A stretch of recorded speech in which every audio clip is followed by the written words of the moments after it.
فقر جنید و بایزید تیرا جمال بے نقاب، تیری نگاہ ناز سے دونوں مراد پا گئے، عقل غیاب و جستجو، عشق حضور و اضطراب۔ تازہ میرے ضمیر میں مارکہ کہن ہوا، عقل تمام بولحق، عشق تمام مصطفیٰ۔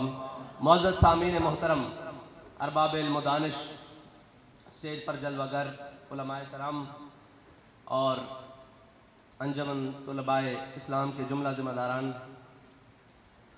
سب سے پہلے تو ہم آپ سے تاخیر کی نہایت معذرت کرتے ہیں، لیکن کام ہے ان کے ذکر سے یوں ہوا یا یوں۔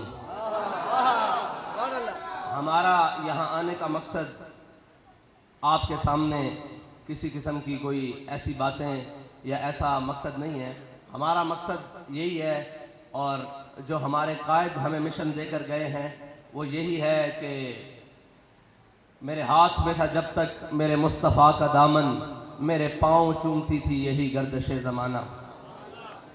ہمارا مقصد روڈ پر ہو، چوک پر ہو، جیلوں میں ہو، کتابوں میں ہو، قلم میں ہو، وہ صرف یہی ہے کہ امت کا اپنے حبیب سید عالم صلی اللہ علیہ وسلم سے تعلق مضبوط ہو جائے، اور یہ جب تک تعلق مضبوط تھا تب تو ہم کیسر و کسریٰ کو اپنی ٹھوکر میں رکھتے تھے، تب تو ہم برائے اعظموں پر حکومت کرتے تھے، لیکن جب سے یہ تعلق کمزور ہوا ہے، اقبال کہتے ہیں نا کہ وہ فاقہ کش جو موت سے ڈرتا نہیں ذرا، روح محمد اس کے بدن سے نکال دو۔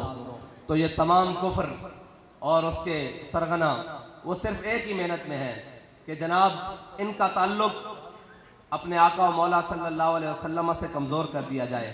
وہ یہ سمجھتے ہیں کہ ہم دنیاوی تعلیم، ابھی مجھے بتایا بھائیوں نے کہ ہماری وہاں بہنیں بھی سن رہی ہیں، تو وہ یہ سمجھتے ہیں کہ جناب ہم یہ تعلیم دے کر اور یہ جناب یونیورسٹی میں پڑھا کر، یا ہم جدت کے نام پر، ہم ترقی کے نام پر اس امت کو اس امت کے دلوں میں ان کے آقا و مولا صلی اللہ علیہ وسلم کی محبت دلوں سے نکال دیں گے، تو یہ ممکن نہیں ہے، اس لیے کہ اس امت کی ماؤں نے ان کو لوری صدقے یا رسول اللہ کی دی ہے، ان کو لوری سیدی یا رسول اللہ کی دی ہے، ان کو لوری یا نبی کی دی ہے، ان کو لوریاں لبیک یا رسول اللہ کی دی ہیں، ان کو لوریاں تاجدار ختم نبوت کی دی ہیں۔ ان کے دلوں میں سے حضور کی محبت کو دور نہیں کیا جا سکتا۔ ہم نے مرض کا سبب پوچھنا ہے، اور پوچھنا بھی حکیم الامت علامہ اقبال سے ہے کہ علامہ اقبال اس امت کی زبوں حالی کا سبب کیا ہے؟ تو اقبال کہتا ہے زاں کے ملت را حیات از عشق اوست برگ و ساز کائنات از عشق اوست۔ اقبال کہتا ہے اگر تم سمجھتے ہو کہ برما میں لٹ رہے ہو، تم سمجھتے ہو کہ فلسطین میں لٹ رہے ہو، تم یہ سمجھتے ہو کہ کشمیر تمہارے ہاتھ سے چلا گیا ہے، تو غم نہ کرو۔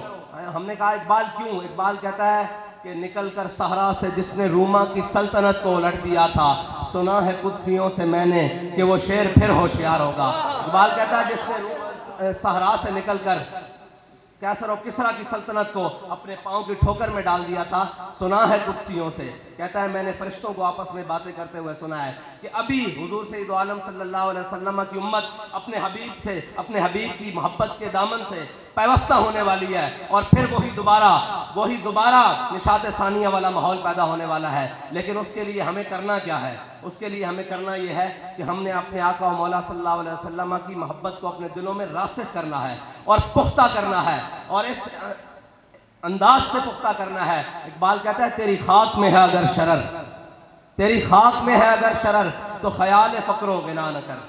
یہ کبھی نہیں سوچنا کہ جناب ہمارے پاس وہ طاقت آئے گی، ہم جناب امریکہ سے کیسے لڑ سکتے ہیں، ہم رشیا کو کیسے آنکھیں دکھا سکتے ہیں، ہم جناب اپنے دشمن بھارت سے بات نہیں کر سکتے، ہم جناب پاکستان جناب اس کے اندر یہ ہے۔ اقبال کہتا ہے نہیں، یہ بات نہیں سوچنی، تیری خاک میں ہے اگر شرر تو خیال فقر و غنا نہ کر، کہ جہاں میں ہے نان شعیر پہ مدار قوت حیدری۔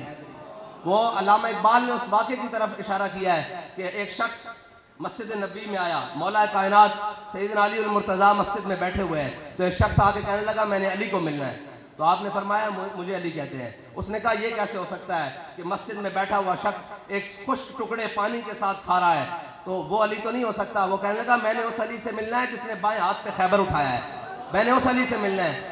میں نے اس علی سے ملنا ہے جس نے عمر بن عبد ود کے 2 ٹکڑے کیے ہیں. میں نے اس علی سے ملنا ہے. میں وہ علی سے نہیں ملنے آیا کہ جو جناب یہاں پہ بیٹھ کے کہا ہو کہ میں خوش ٹکڑے کھا رہا ہوں. تو آپ نے فرمایا جھلیا مینو ہی علی کہنے اور دیوانے مجھے علی کہتے ہیں. وہ ہماری روحانی پاور ہے, یہ ہماری جسمانی پاور ہے. تو یہ یاد رکھیے گا کہ جب بھی امت کے اندر کسی بھی معاملے میں اگر کوئی قوت آ سکتی ہے تو وہ ایک ہی طریقہ ہے کہ جب تک ان کے دلوں میں حضور کی محبت راسخ نہیں ہو جاتی, جب تک ان کے دلوں میں حضور کی محبت پختہ نہیں ہو جاتی, تب تک کوئی منزل نہیں ملنے والی, کوئی منزل نہیں ملنے والی. نہ ہم کسی منزل کو پا سکتے ہیں, نہ ہم کسی نظام کے ذریعے ہم اس ملک اپنے وطن عزیز میں کوئی بہتری لا سکتے ہیں. اگر کوئی بہتری آ سکتی ہے تو علامہ اقبال سے پوچھتے ہیں علامہ اقبال کیسے بہتری آ سکتی ہے؟ علامہ اقبال کہتا ہے فقر کے ہیں معجزات تاج و سریر و سپاہ, فقر ہے میروں کا میر, فقر ہے شاہوں کا شاہ. علامہ اقبال کہتا ہے فقر کے عجب معجزات ہیں. یہ جناب کبھی تخت پر لے جاتا ہے, کبھی تاج میں لے جاتا ہے, کبھی جناب سپاہ میں لے جاتا ہے. اقبال کیسے, یہ کیسے ہوگا, یہ کیسے ممکن ہے کہ جس امت کے بارے میں, جن لوگوں قوم کے بارے میں لوگ کہتے ہیں یہ کبھی نہیں اٹھ سکتے, یہ پاکستانی قوم اب اس معیشت کی دلدل میں پھنس چکی ہے, یہ کبھی نہیں اٹھ سکتی. اقبال کہتا ہے اگرچہ ضربی ہیں جہاں میں کاذل حاجات, جو فقر سے میسر ہے تونگری سے نہیں. اگر جواں ہو میری قوم کے جسور و غیور, قلندری میری کچھ کم سکندری سے نہیں. اور آخر میں اقبال نے کمال کر دیا. اقبال کہتا ہے تو یہ نہ سمجھ کہ جب تو کمزور ہے, تیرے پاس کھانے کے لیے نہیں ہے, تیری معیشت کا برا حال ہے, جناب سب کچھ تو کمزوری کے عالم میں ہے, تو یہ تو سمجھتا ہے کہ یہ تیری کمزوری ہے. اقبال کہتا ہے نہیں, اگر جہاں میں میرا جوہر آشکارا ہوا. اقبال کہتا ہے جب ہمارے پاس 2 تلواریں تھی, 8 تلواریں تھی, 2 گھوڑے تھے, 313 تھے, ہم تو 1000 سے ٹکرا گئے تھے.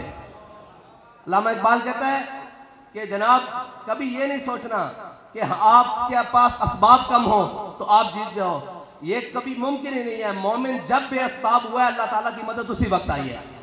اللہ تعالیٰ اپنے بندوں کو بے اسباب ہونے پر چھوڑتا نہیں ہے بلکہ مدد زیادہ کرتا ہے. پھر بدر میں 2000 فرشتے, پھر 4000, پھر آخر میں کہتا ہے انی معکم, میں بھی تمہارے ساتھ ہوں.